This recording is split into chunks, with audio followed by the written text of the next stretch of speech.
Painted application ધોરણ 6 થી 12ના વિદ્યાર્થીઓ માટે અપડેટ થઈ ચૂકી છે. આ એપ્લિકેશનમાં શું છે? બધા જ વિષયના વિડીયોઝ છે. ગુજરાતની બેસ્ટ ફેકલ્ટી દ્વારા લાઈવ લેક્ચર્સ છે.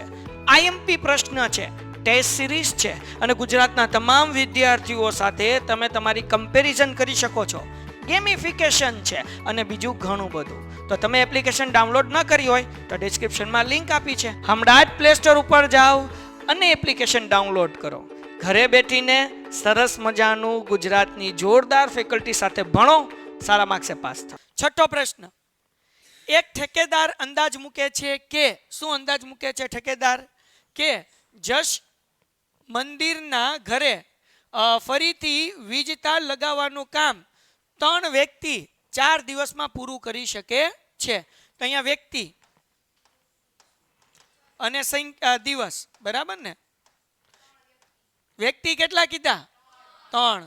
દિવસ કેટલા કીધા? અહીંયા ધ્યાન રાખો, એટલે 3 દિવસ 4. કોઈને કઈ ડાઉટ?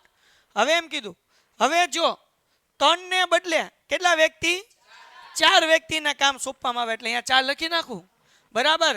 તો કામ પર લગાવવામાં આવે તો આ કામ કેટલા દિવસમાં પૂરું થાય, એટલે અહીંયા હું શું લખી નાખું છું? એ. ડન છે. હાલો, હવે કેમ કરવાનું? પેલા તો ખબર પડવી જોઈએ વ્યસ્ત પ્રમાણ છે કે સમપ્રમાણ. આ તો તમને ખબર છે કે 11.2 માં વ્યસ્ત પ્રમાણના દાખલા આવે, એટલે અત્યારે તમે લખી નાખો કે 3 ગુણ્યા 4 ઇઝ ઇક્વલ ટુ 4 ગુણ્યા એ.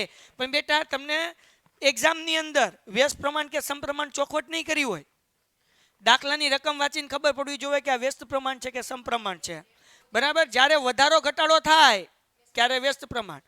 3 વ્યક્તિ છે તો 4 દિવસ થશે. 4 વ્યક્તિ હોય તો દિવસો ઘટશે. વ્યક્તિ વધ્યા, દિવસો ઘટ્યા, તો આ વ્યસ્ત પ્રમાણ છે, એટલે આ સૂત્ર મૂકવાનું. જો સમપ્રમાણ હોય એટલે 2 વધતા હોય અથવા તો 2 ઘટતા હોય તો સમપ્રમાણ કહેવાય.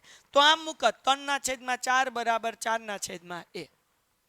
તો આમ મૂકવાનું. સમપ્રમાણ હોય તો, વ્યસ્ત પ્રમાણ હોય તો આમ મૂકવાનું. તો આ ખબર પડવી જોઈએ બેટા કે સમપ્રમાણ છે કે વ્યસ્ત પ્રમાણ. ડન થઈ ગયું?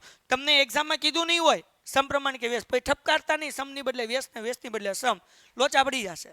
ડન છે બેટા? એટલે ધ્યાન રાખજો. હાલો, એટલે 3 ગુણ્યા 4 બરાબર 4 ગુણ્યા એ. 4 ગુણાકાર છે આ બાજુ. હવે તો 3 ગુણ્યા 4 ના છેદમાં બરાબર 4 4, તેથી એ બરાબર 3. ઠીક, મને આવડે નહીં. એ બરાબર 3 એટલે દિવસ કેટલા લાગશે? 3 દિવસ. અગર 4 વ્યક્તિ કામ કરશે તો કેટલા દિવસ લાગશે? તો જો વ્યસ્ત પ્રમાણ થયું ને, 3 વ્યક્તિ તો 4 દિવસ, 4 વ્યક્તિ તો 3 દિવસ. Painted, Painless Learning.